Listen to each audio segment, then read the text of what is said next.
Ancient history and medieval history for Wednesday, the 9th of June, 2021. We start out with a climate warning. Warning, warning, warning. Little ice age. What causes the little ice age? My air conditioning system turned way up high? Yes. But in addition to that, above and beyond my desire for cold, because I wear a blanket with me wherever I go, I tell you, we don't know. It might have been a number of volcanic eruptions, because volcanic eruptions can cool the globe's climate a few Fahrenheit degrees sometimes, if it's a big one, or if there are a lot of them. But it's also possible, since we know that 1,000 years ago the world was significantly warmer than it is today, it is possible that by the late 1100s, that warmth had increased to such a point that so much polar ice had melted that, and Antarctic ice, that the warm water currents that stabilized the global climate got messed up and caused an increase in cold. Oh, yes, that's possible. So, for those of you who are worried about global warming, understand, naturally, it happened before without carbon emissions and global governance. And what happened is a little ice age ensued because the Earth's climate does self-regulate. Now, when this happened, I just forgot something really important. What was it? Little ice age, slamming environmentalism, got to do that. Cold. Ah, yes. The world's climate is not stable beyond a certain point. Do you know why? Cars? No. Factories? No. Evil conservative Republicans? No. Why? Look at the map.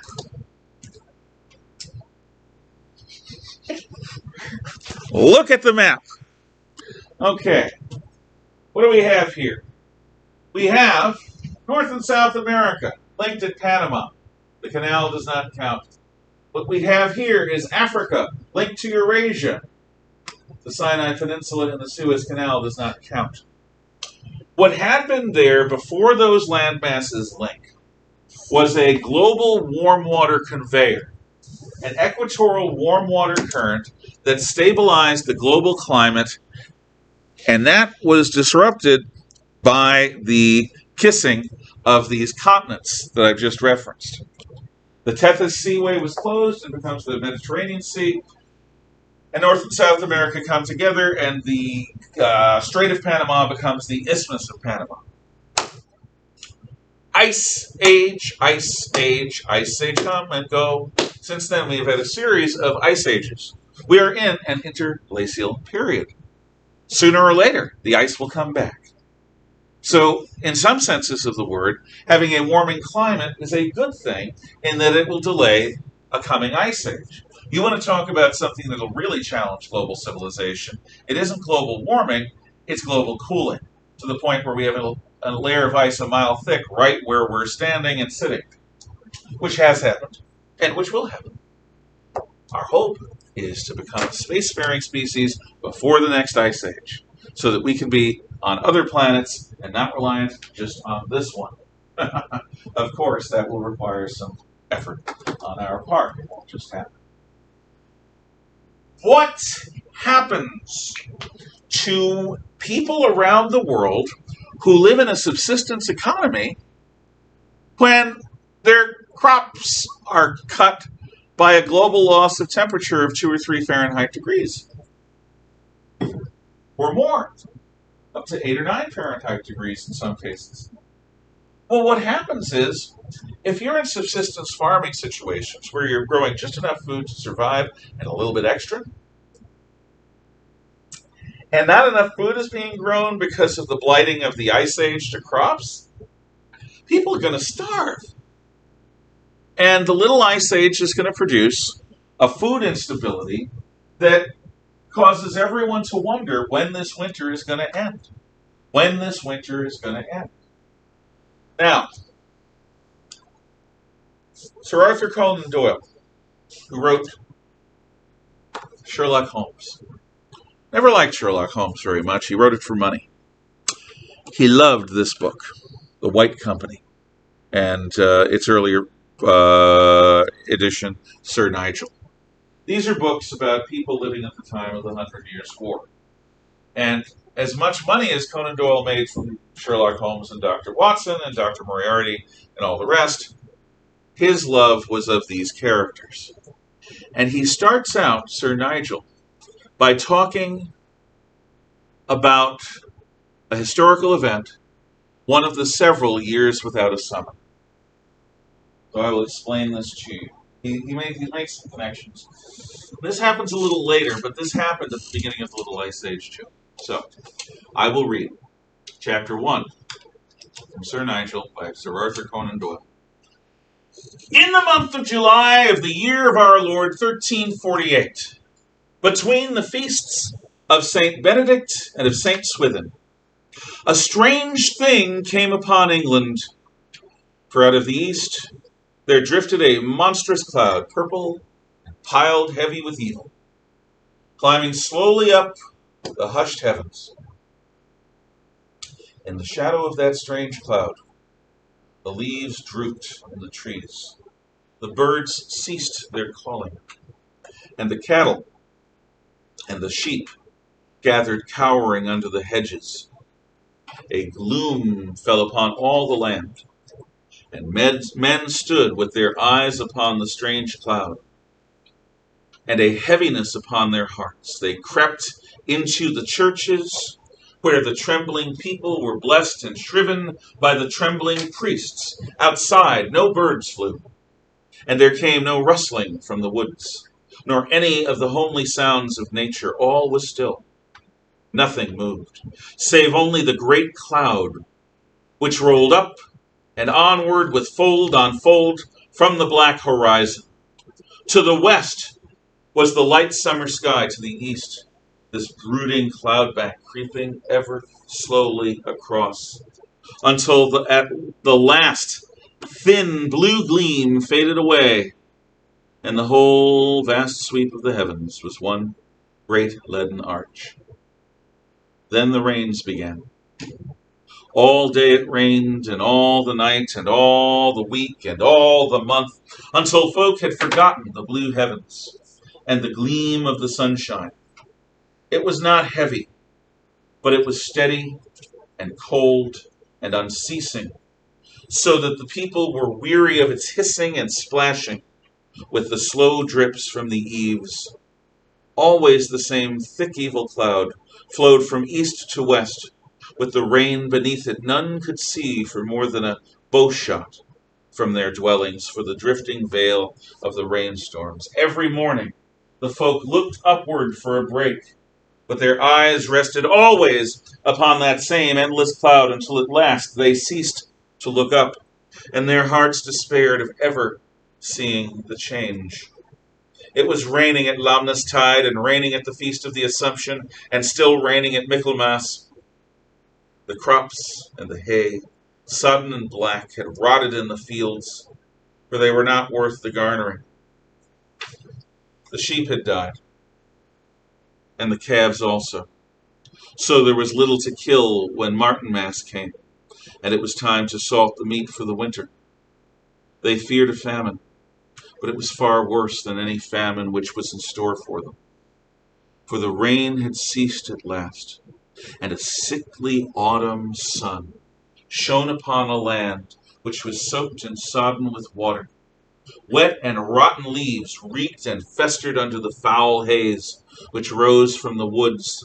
The fields were spotted with monstrous fungi of a size and color never matched before, scarlet and mauve and liver and black. It was as though the sick earth had burst into foul pustules. Mildew and lichen mottled the walls, and with that filthy crop death sprang also from the water-soiled earth.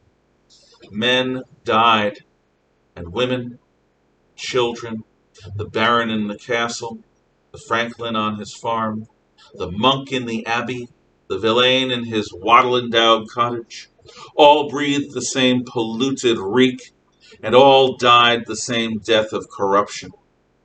Of those who were stricken, none recovered, and the illness was ever the same: gross boils, raving, and the black blotches which gave the name to the disease. All through the winter the dead rotted by the wayside for want of someone to bury them. In many a village no single man was left alive. Then at last the spring came, with sunshine and health and lightness and laughter. The greenest, sweetest, tenderest spring that England had ever known. But only one half of England could know it. The other half had passed away with the great purple cloud.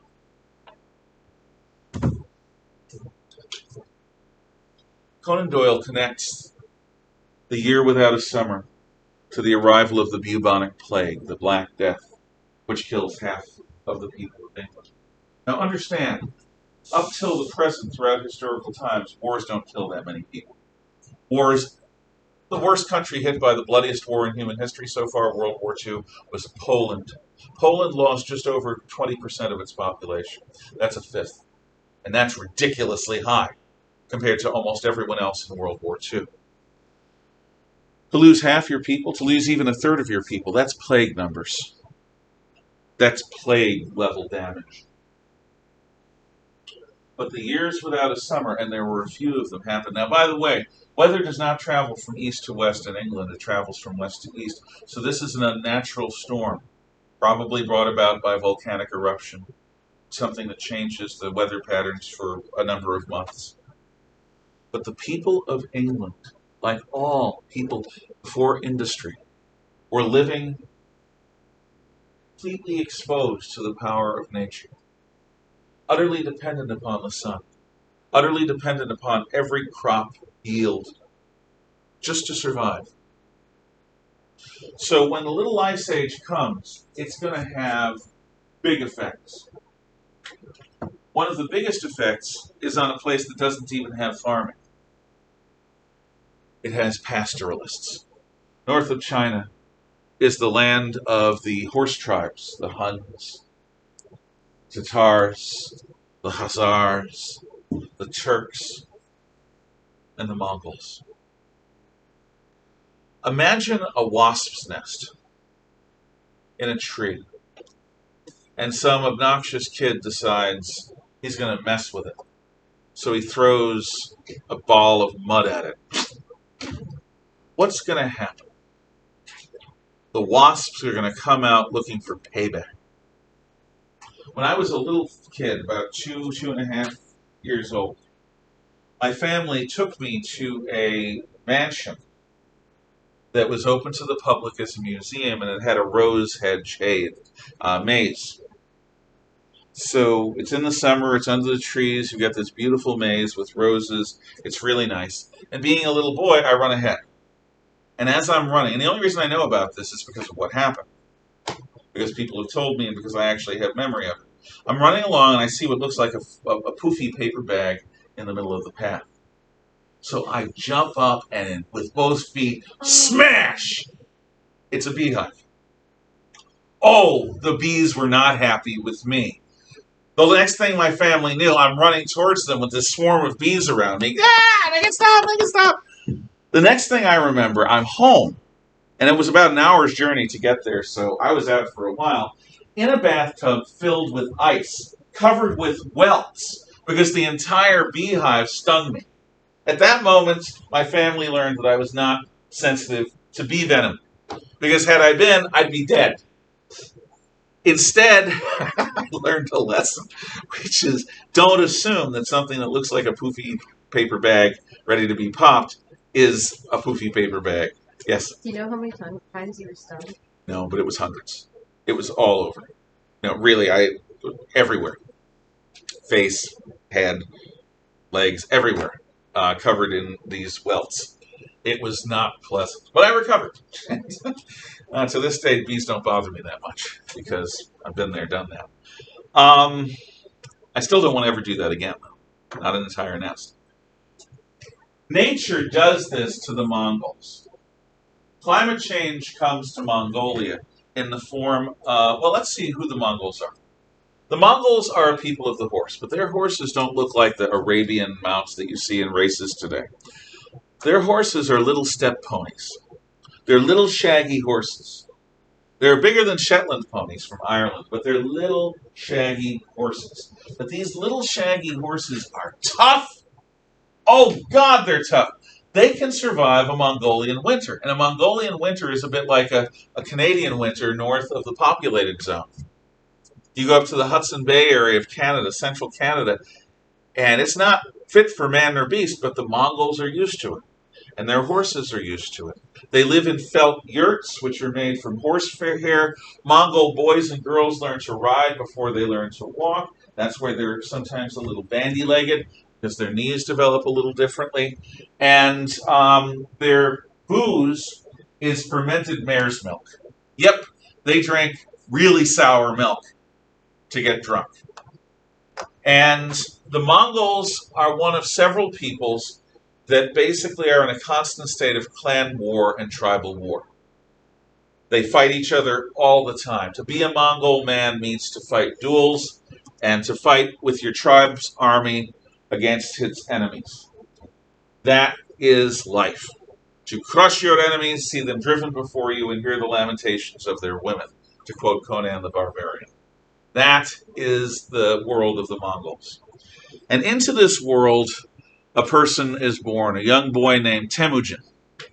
And Temujin is somebody who's raised by a dad who's killed because of a feud, and he has to then live as an outcast. And he basically survives when most men, even Mongol men, would die. Temujin eventually becomes the chieftain of the small tribe known as the Mongols. And then he starts making alliances through marriage and fighting. And Temujin becomes the leader of all these tribes, who are now collectively called the Mongols. Little tiny tribe becomes the master tribe.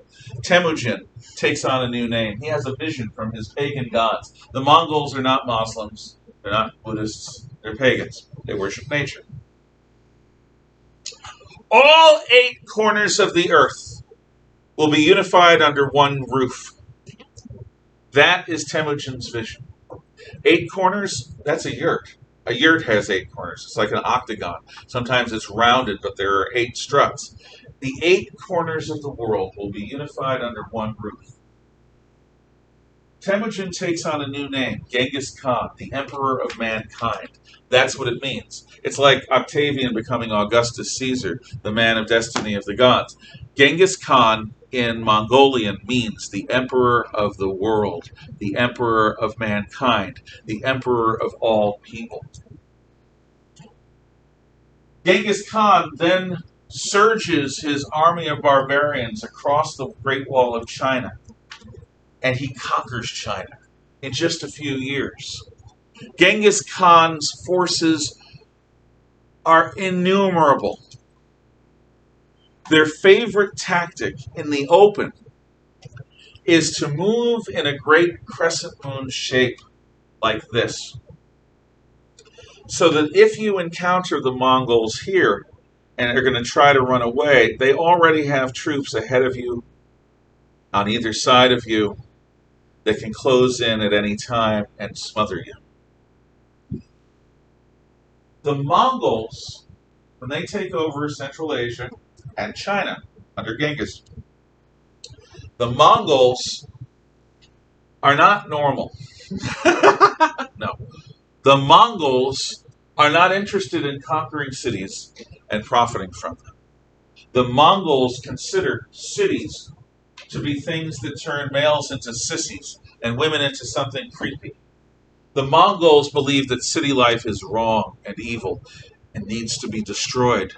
So instead of the Mongols simply conquering a bunch of cities like any other conqueror, what the Mongols do is they take an area, they enslave the slaves they want, usually women and children, and they destroy the city completely. Burn it to the ground, stamp out the ruins, gone. They want to erase civilization itself.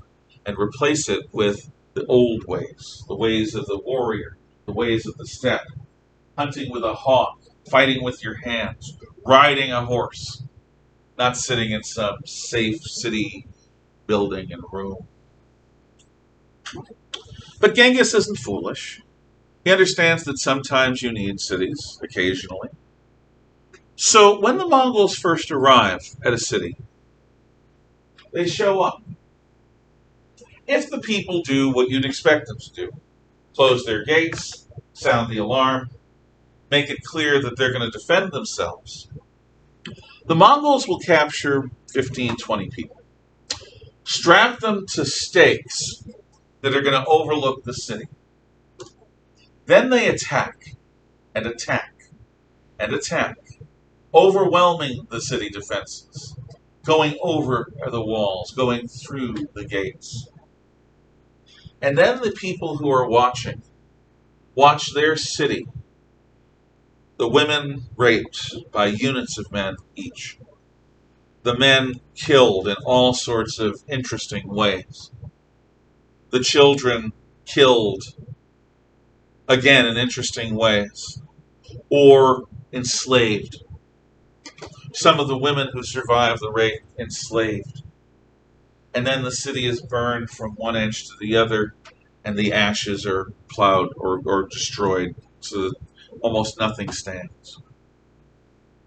The people who survive watching this are quite mad, and they're sent out ahead of the Mongols to tell what they saw, tell what happened. When these crazy people show up, they're usually not believed, but every so often there's enough corroboration so that when the Mongols show up at a particular city, they open the gates and they surrender to the scouts. The Mongols are welcome to do as they will. You're not going to tell a Mongol what to do. You're not going to negotiate a surrender with terms. The Mongols are going to do what the Mongols are going to do. But if you abjectly surrender, the Mongols might let you live. It's like dealing with an angry bear. If, God forbid, any of you were ever in the wilderness and you suddenly realize you're way too close to a bunch of cubs that you didn't know was there, and Mama Bear comes along, there's no guaranteed way of saving your own life or health unless you happen to have a big, heavy gun. Even then, you might kill the bear, but before it dies, it might maul you to death. So you could do a few things. You could ball up into a fetal position and just try to live and hope that the bear doesn't gnaw on you too much or claw at you or back you around too much. Heck, you can try punching the bear. It's not going to work, but you can try, and you're going to die anyway, maybe. You don't know. There's no easy way to deal with a bear. Bears are unpredictable. That's one of the scary things about them. They're smart enough to be unpredictable. A big cat is more predictable than a bear, and they're scary too. The Mongols are like that. If you surrender to them, they might accept your surrender without destroying you. They might not.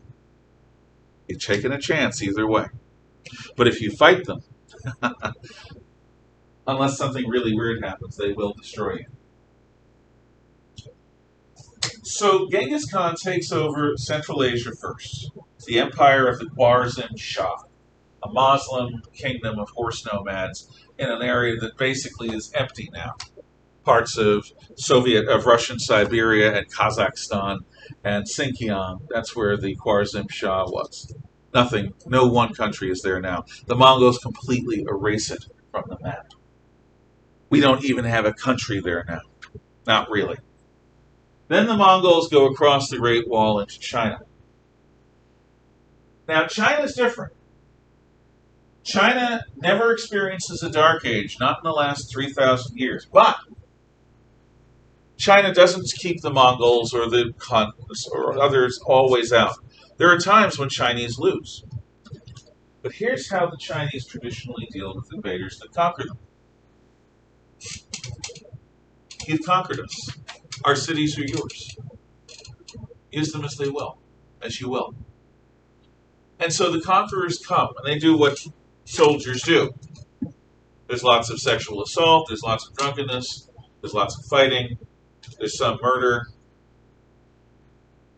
But then they settle in, and the conquered people treat them like kings, all of them. Hot baths, Chinese food, silks, spices, mansions. The children who grow up, the descendants of the conquerors, they know something of the old ways, but they don't live them. They grow up in luxury, speaking Chinese as much as they speak their native tongue.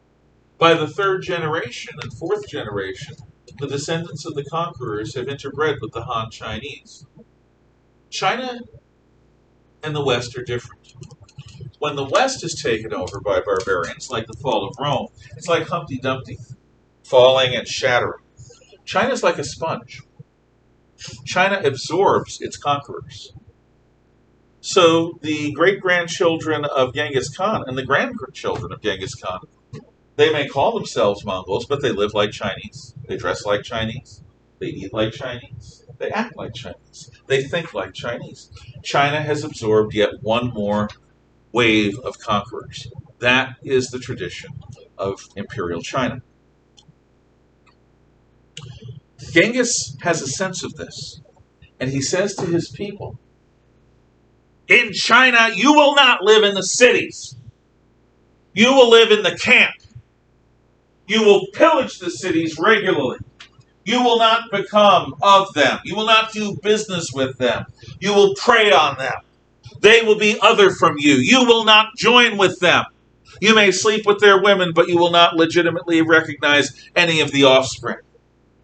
You may take from them, but you may not be coddled by them, captured by them, absorbed by them. That's his advice, and then he dies. Do the people listen? Would you? Now that Genghis is dead? Kublai Khan is Genghis Khan's grandson. He rules like a Chinese emperor. We'll talk about him in a moment. Lights and fan and shades, please. Turn them off. If I had more time, I would show you several videos that tell parts of the life of Genghis Khan. But I don't have time for all that. So I'm going to show you only one. It's an unusual choice. First time I'm doing this. Shouldn't you turn off the video? I suppose I did turn it on. The video is actually what I'm about to play. Oh, I thought you didn't forget. No, that's okay. Oh yes, of course. Hey, you at home. I'll be right back after showing this video.